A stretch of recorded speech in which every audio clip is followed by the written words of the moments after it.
Good morning guys. Luto na tayo. Ginisang ang palaya with egg. Kamusta na kaya ang Pilipinas? Marami ang nangyayari sa Pilipinas ngayon.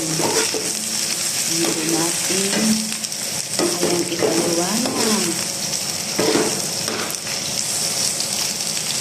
Alam natin sa sarili natin kung ano ang nangyayari, bawat isa. Tayo mag-iingat sa lahat ng ating pinupuntahan. Nasala sa abroad at Pilipinas. Hindi na natin alam kung anong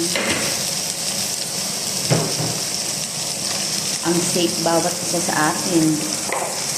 Kaya tayo may mga katawan. Ingat po tayo sa lahat ng pupuntahan natin. At sa mga anak nyo,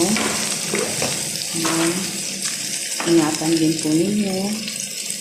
At doon naman po sa mga taong minsan ay walang-wala po at nangyayari naman po sila ng pagkain sa kalsada. Bigyan naman po natin sila kahit kaunting pagkain lang. Hindi naman po siguro masama magbigay sa kapwa natin. Kahit isang pirasong tinapay, tayo lang po ay makaraos lang po sa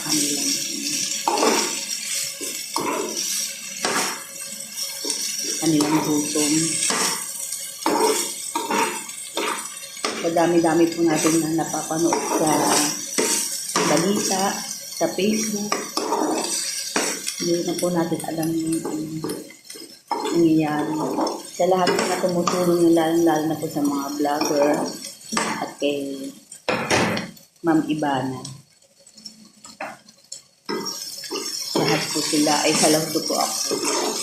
Kasi wala silang hinihingi kapalit para sa bawat isa na tumutulong. Kung sino po yung gustong tumulong po. Huwag nang batikusin.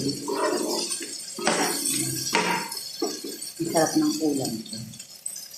Ngayon, medyo gigisa-gisay lang natin. Sasalagyan natin sa kaunting itlog.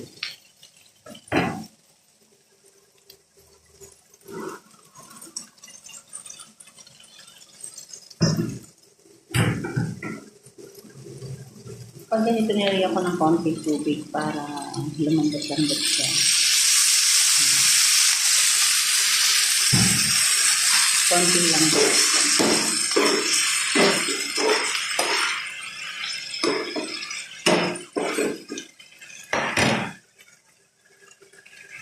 Ito po yung itlog niya, naka-ready na.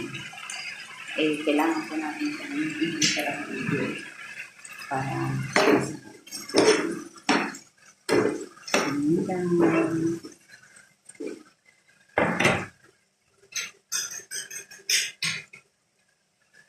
thank you for watching.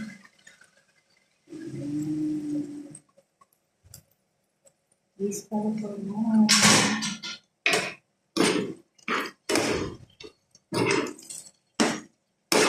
Meron na tayong ulam na isang ampalaya. Bye.